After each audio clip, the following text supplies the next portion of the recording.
Hi, this is the 16th edition of 2-Minute Teaching Tips, and today we're talking about timeout.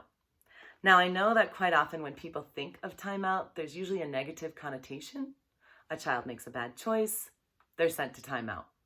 Well, today I want to talk about timeout as a positive teaching strategy.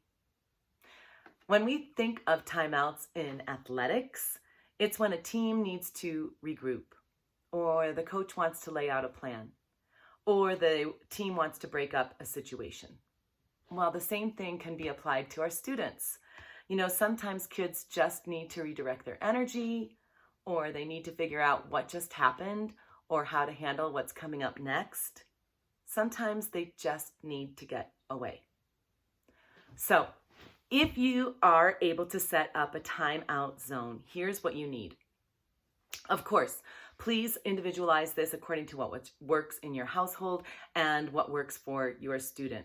You also might want to check in with your teacher to see what he or she or they offer in their classroom.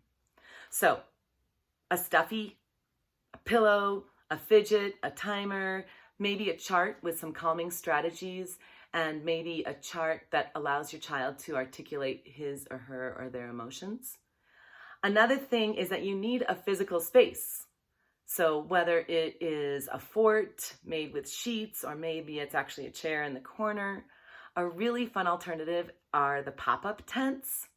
My colleague used to have a frozen tent. She filled it with some penguins and some pillows, and she called it the chill zone. So whatever strategy you use, I hope that timeout can be positive both for you and your child. In the meantime, stay safe, stay well, stay at home, and stay tuned. Take care.